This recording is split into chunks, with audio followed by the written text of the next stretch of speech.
उत्तराखंड शासन स्तर से बड़ी खबर सामने आ रही है। शासन ने 3 आईपीएस अधिकारियों के तबादले कर दिए हैं, जिसमें अल्मोड़ा एसएसपी को भी बदला गया है।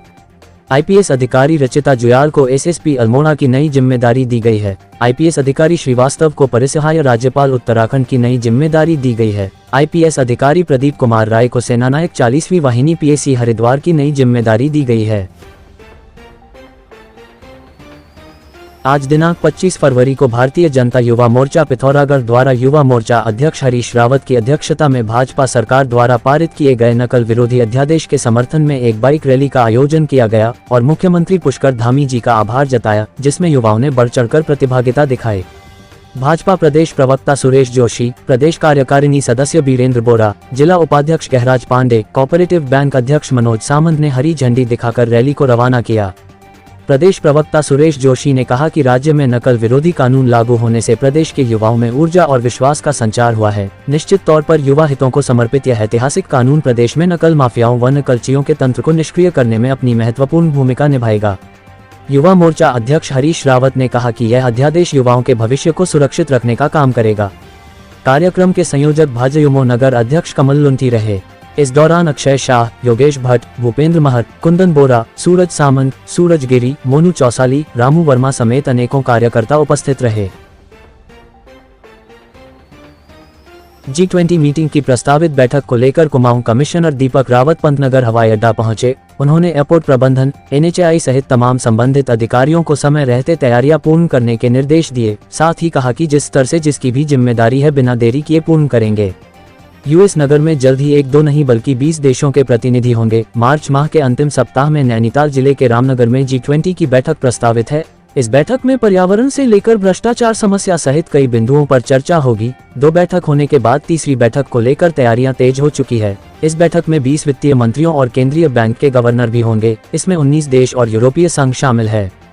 समिट को लेकर शनिवार को कुमाऊं कमिश्नर पंतनगर एयरपोर्ट पहुंचे। यहां उन्होंने बताया कि G20 बैठक धिकुली रामनगर में होनी है। चीफ साइंटिफिक एडवाइजर कमेटी की राउंड टेबल यहां होगी। इसे लेकर पंतनगर से हैंडलिंग होगी। पंतनगर एयरपोर्ट से आवागमन होगा। यहां से रामनगर तक वाया सड़क भी व्यवस्था देखनी है, जिसे लेकर संबंधित अधिकारियों को निर्देश दिए गए। हल्द्वानी के गौलापार अंतर्राष्ट्रीय स्टेडियम के पास एक युवक का सड़ा गला शव मिला है। पुलिस ने शव को पोस्टमार्टम के लिए भिजवा दिया। साथ ही शव की शिनाख्त करने की कार्रवाई शुरू कर दी है। पुलिस को मौके से जहरीले पदार्थ की शीशी बरामद हुई है। शुक्रवार को काठगोदाम थाने में एक अज्ञात शव पड़े होने की सूचना मिली। इस पर काठगोदाम एसओ प्रमोद पाठक टीम के साथ पहुंचे। शव गौलापार अंतर्राष्ट्रीय स्टेडियम के पास जंगल के करीब 200 मीटर अंदर पड़ा हुआ था। पुलिस ने देखा कि शव सड़ चुका था और उसमें कीड़े पड़े थे। पुलिस शव को 15-20 दिन पुराना बता रही है। पहचान के लिए पुलिस ने तलाशी ली तो जेब से कुछ नकदी भी मिली। प्रथम दृष्टया पुलिस आत्महत्या की आशंका जता रही है। उत्तराखंड विधानसभा का बजट सत्र 13 मार्च से ग्रीष्मकालीन राजधानी गैरसैंण के भरानी से स्थित विधानसभा भवन में होगा। राजभवन से हरी झंडी मिलने के बाद शुक्रवार को विधानसभा सचिवालय ने सत्र के सिलसिले में अधिसूचना जारी कर दी। उधर विधायकों ने सत्र के लिए अब 560 प्रश्न लगाए हैं। राज्य मंत्रिमंडल की हाल में हुई बैठक में गैरसैंण में होने वाले विधानसभा के बजट सत्र के लिए 13 से 18 मार्च की अवधि तय की थी। सरकार की ओर से मिले इससे संबंधित प्रस्ताव को विधानसभा ने राजभवन को भेजा था। वहां से स्वीकृति मिलने के बाद शुक्रवार को सत्र के आयोजन की अधिसूचना जारी कर दी गई। इसके साथ ही विधानसभा सचिवालय ने सत्र के लिए तैयारियां तेज कर दी हैं। पुलिस के अनुसार हल्द्वानी के मल्ला गोरखपुर भोटिया पड़ाव निवासी कमल थापा ने एक तहरीर सौंपी देते हुए कहा है कि उसकी छोटी बहन प्रियंका थापा की शादी विगत 30 नवंबर 2021 को जगतपुरा अटरिया मोड़ रुद्रपुर निवासी संजय बुराठी पुत्र जगदीश बुराठी के साथ हुई थी। शादी के बाद ससुराल के लोग दहेज को लेकर खुश नहीं थे। आए दिन उसे प्रताड़ित करते रहते थे। भाई का आरोप है कि उसकी बहन का पति संजय बुराठी, उसका भाई मुकेश व बहन उमा दहेज में 3 लाख रुपए की नकदी और एक स्कूटी की मांग करते थे, जिसे न देने पाने की बात पर जान से मारने की धमकी देते थे। मृतका के भाई का कहना है कि इस बीच उसकी बहन प्रियंका का फोन आया। फोन पर उसने कहा कि उसके ससुराली दहेज की मांग के लिए प्रताड़ित कर रहे हैं। दहेज न मिलने पर जान से मारने की योजना बना रहे हैं। इसके बाद विगत 21 फरवरी को उसके पास एक फोन आया और कहा कि उसकी बहन प्रियंका की मौत हो गई है, जिसके बाद भाई ने बहन के ससुरालियों पर दहेज के लिए हत्या करने का आरोप लगाते हुए कार्रवाई की मांग की थी। पुलिस ने मामले में तेजी दिखाते हुए मृतका के पति समेत अन्य ससुरालियों पर केस दर्ज कर लिया था।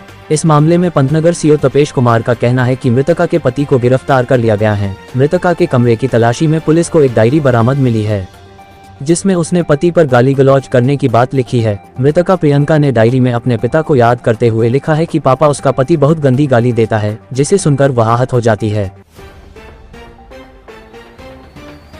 ताकुला विकासखंड के ग्राम जाक सौरा में सौरा तोप की ओर जीप मार्ग निर्माण का काम आज से शुरू हो गया है। उद्घाटन पूर्व ग्राम प्रधान सूबेदार खड़क सिंह द्वारा किया गया। इस मौके पर ग्रामवासियों ने सांसद निधि राज्यसभा से 3 लाख की धनराशि स्वीकृत करने पर राज्यसभा सांसद प्रदीप टमटा एवं पूर्व कांग्रेस जिला महामंत्री एवं वन पंचायत सरपंच दिनेश पिलखवाल का आभार प्रकट किया। उद्घाटन कार्यक्रम में दिनेश पिलखवाल ने कहा कि ग्राम जाक सौरा के मध्य कपड़खान से भैटुली तक मोटर मार्ग का निर्माण हुआ है, लेकिन करीब 35 परिवार इस मोटर मार्ग का पूर्ण लाभ लेने से वंचित हैं। करीब 2 वर्ष पूर्व से ही वह इस मांग को लेकर प्रयासरत रहे हैं। सांसद प्रदीप टमटा को भी उन्होंने इस बारे में अवगत कराया था, जिसके बाद उन्होंने 3 लाख की धनराशि स्वीकृत की थी।